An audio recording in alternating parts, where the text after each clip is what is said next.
Почитувана колежка Смилевска, внимателно го слушав вашиот говор. Го слушав и обраќањето на почитуваната министерка, репликите, контррепликите и како пратеник и во претходниот мандат, еве и сега, искрено чувствувам одговорност кон граѓаните да споделам одредени тези, кои што сигурно голем дел од граѓаните ги подзаборавили, не се должни да ги памтат сигурно. И пред нив да конечно донесеме заклучок дали претходните влади на ВМРО ДПМН навистина правеле мегаломански буџети, за тоа бевме обвинувани. Дали ова најголемиот буџет до сега во Република Македонија? 3,9 милиарди. Значи тезата дека ВМРО ДПМН е партијата или владата предводена од ВМРО ДПМН и коалицијата која што правела најголеми буџети, паѓа во вода. За кредибилноста збориме за тоа. Дали се зголемува јавниот долг и државниот долг? За тоа бевме обвинувани. 2012 година, 24 декември, тука беше правена пародија, нели? Дека државата ќе банкротира затоа што се зголемува долгот и државниот и јавниот. Па дојде до сериозна политичка криза која што се решаваше во наредните години. А обвиненијата беа од тогашната опозиција СДСМ дека 2013 година готово државата банкротира ако тој буџет биде изгласен. А еве од тогаш помина можеби 7 буџетски години, државата се уште не банкротирала, напротив, сега тие што тогаш обвинуваа за некаков мегаломански буџет и кобајаги банкрот, сега прават најголем буџет во историјата на Република Македонија. Скоро 4 милиарди евра. И јавниот и државниот долг се зголемуваат, не се намалуваат.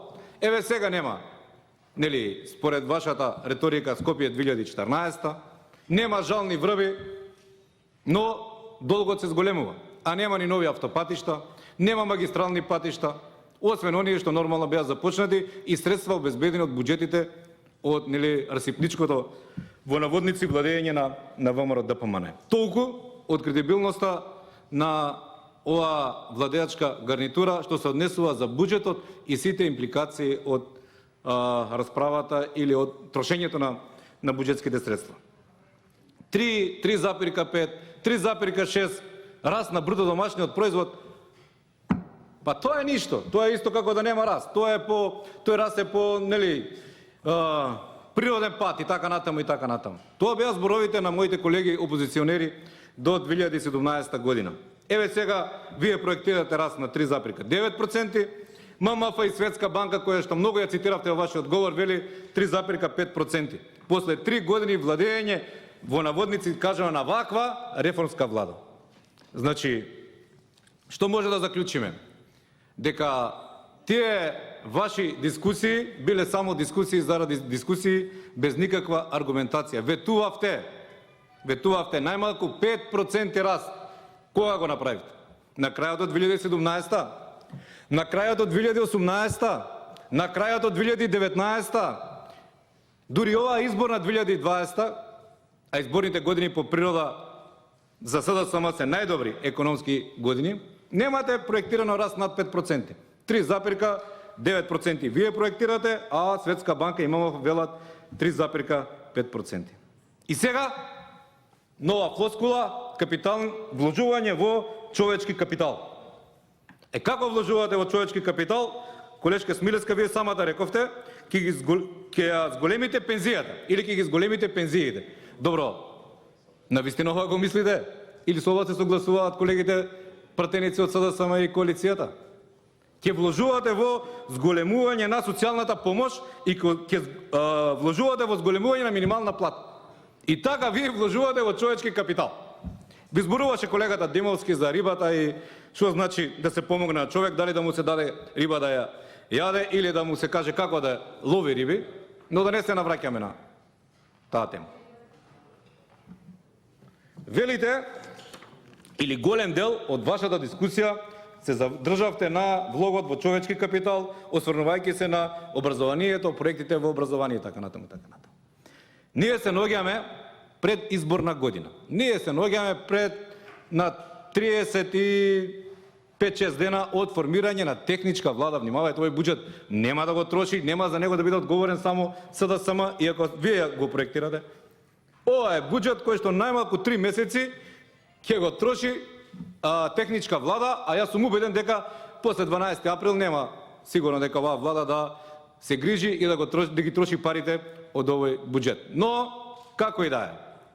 3 години чекавме да ги реализирате сите проекти кои што ги ветивте и пред кои што сте одговори пред граѓаните на Република Македонија. Видовте дека не може да реализирате капитални инвестиции, дека тоа е тешко, дека за тоа треба капацитетен кадар, капацитетни луѓе со идеи, визии и желба за работа.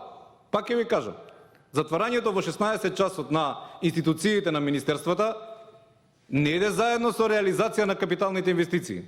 35-6% реализација на капитални инвестиции до овој период во годината или до 9 месец, јасно кажува. Затоа не може да се реализираат, немаме институционален капацитет за реализација на капитални инвестиции кои што носат реален развој и создаваат услови за реален развој, за реално покачување на плати, на пензии, социјални помошти и така натаму. Сега ќе одиме на најлесното што е. Реализација, велите, или инвестирање во човечки капитал. И тука го спомнувате нормално образованието и влогот во образованието.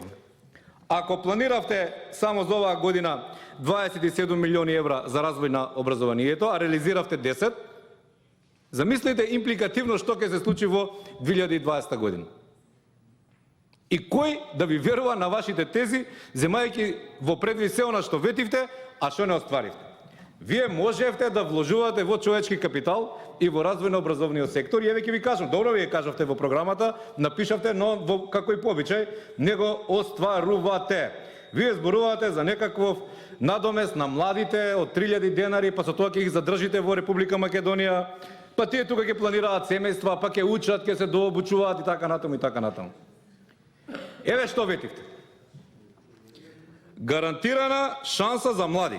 И сега внимавајте. Мораме граѓаните да ги подсетуваме, бидејќи вие вака 100 пати повторена теза, која што има малце вистина, можеби кај некој ќе дојде да, гола вистина е тоа, но затоа сме тука ние како опозиција да ги подсетиме граѓаните за што гласа и што ветивте.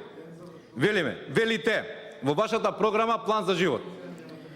Ќе овозможиме секој млад човек да добие понуда за вработување, можност да го продолжи образованието, внимавајте, да добие пракса или тренинг за подготовка за вработување, досега такво нешто нема, во период, внимавајте почитувани граѓани, од 4 месеци по завршување на школувањето.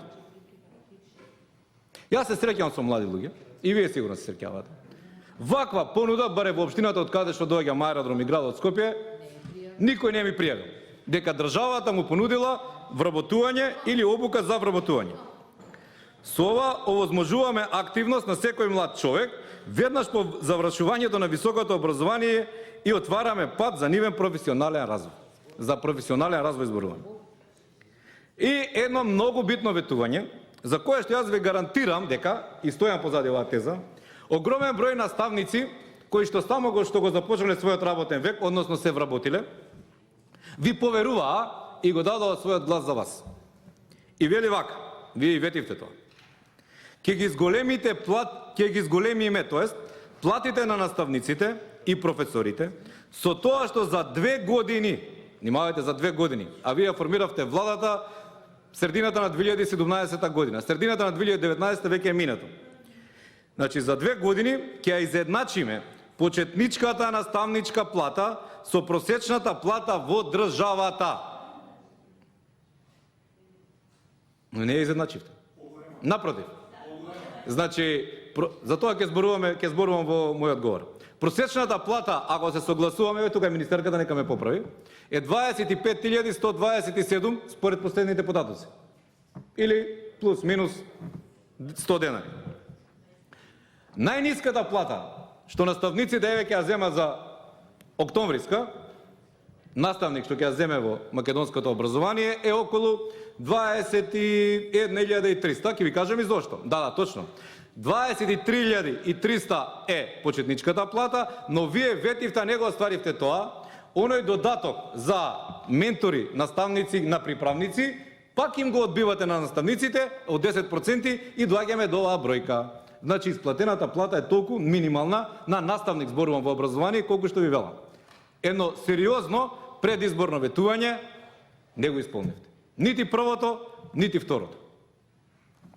Сакаме граѓаните да веруваат, или сакате вие да ви веруваат дека ова работа што сега ја велите и ја ветувате со овој мегаломански буџет од 3,9 милиарди евра ќе го исполните. Во однос на образованието и квалитетот на образованието и вложувањето во човечкиот капитал. Велите вака: ќе го намалиме бројот на ученици во паралелка најмногу на, внимавајте сега, најмногу на 25 ученици во клас. И јас знам, сега ќе реплицирам можеби дел од членовите на Комисијата за образование и велите Може ние го некој да донесовме. реплицира, ви му реплицирате на Кети Смилев. Во ред, се извинувам. Ама имаме, Кети има добри советници и гледам дека ја советуваат, па знам што ќе реплицирам. Значи, вие го донесовте новиот закон за основно образование, во кој што велите дека паралелка може да брои од 20 до 30 ученика. Така е. Ама тука давате друго ветување. Вели, ќе го намалиме бројот на ученици во паралелка најмногу на 25. А по вашиот закон што го донесовте реформски и со кој што рековте дека ќе ги исполните вашите предизборни ветувања, најмногу може да има во паралелка 30 ученика. Да не зборувам што во пракса се прави. Имате во Скопска гимназија, за која што најголем интерес имаше оваа година за запишување на ученици во прва година, 38 ученика во клас. 36 ученика во клас. Зошто не се почитува законот? Законот и постоечкиот закон е 36 ученици во клас. Како тоа вложувате во човечки капитал? Заради исто ученик да учи во клас од 20 ученика и во клас од 36 ученика или во 38 ученика. И сакате граѓаните да ви веруваат на овие шарени лаги кои што ги ветувате со овој мегаломански буџет. Исто, да продолжам понатаму. За да ги ослободиме децата од притисок по оцени, во првите години од школувањето, оценувањето од прво до пето одделение ќе биде само описно. Дали описно, ме прашувам? Еве, колешката Лазареска ќе ви одговори од позади. Ти таа ги знае овие податоци сигурно. Ве молам да бидеме сериозни и на граѓаните. Ова е ука и поука за сите политички партии и за сите политичари пред избори. А ние сме веќе 4 до 5 месеци пред избори. Да не ветуваме тоа што не може да го оствариме. Времето брзо минува. Избори во Македонија ретко кога имало на 4 години. Еве сега на нецели 3,5 години. Така да кредибилитетот што си го носиме во однос на ветувањето и во однос на остварувањето се реализира на денот на изборите, сега е 12 април 2020 година. Тезата дека вие вложувате во човечки капитал е контратеза на вашата неуспешност за реализација на сериозните капитални инвестиции кои носат сериозен и реален развој и врз основа на тој развој и на тие нова додадена вредност во буџетот да се инвестира во човечки капитал. Да не зборувам за професионално усовршување на наставници, лекари и така натаму и така натаму. Немате една обука оваа година 2019 од Биро за развој на образование која што обука ќе допринесе за професионално усовршување на наставниците. Може е смешно, но е реално. Еден конкурс имаше за таква една обука и тој го поништивте. Знаете ли зошто го поништивте? Еве, јавете се на директорите. Ќе ви кажа. Затоа што фирмата или здруженијето, организацијата што го доби или што требаше да го добие тој тендер и што требаше да ги усовршува наставниците во Република Македонија, не беше таа што требаше да го добие. Требало да го добие организација и фирма чии што членови беа членови на шарена револуција. И така ќе вложувате во човечки капитал. Да не зборуваме за некредибилните институции во кои што вложувате милионски суми на евра, како што е Фонд за иновации или сега новите советници по министерствата што земале 17-20 илјади евра пари на граѓаните. Така не се вложува во човечки капитал и сериозна е загрозена кредибилноста на оние што го ветуваат тоа вложување во човечки капитал. Но ВМРО ДПМН сугерира и има апел кон граѓаните на Република Македонија да се што ќе ви даде ова влада во заминување, а 4 до 5 месеци се во прашање, ќе си ги земете и од 12 април ќе се започне обнова на Република Македонија и тоа што ќе биде ветено, ќе биде остварено. Инаку, искрено, јас не ја видов во кампања почитуваната министерка, таа не стои позади овие ветувања, но ви имате сериозна одговорност пред граѓаните затоа што вие сте тие кои што ги ветувавте овие проекти на граѓаните на Република Македонија. Ви благодарам.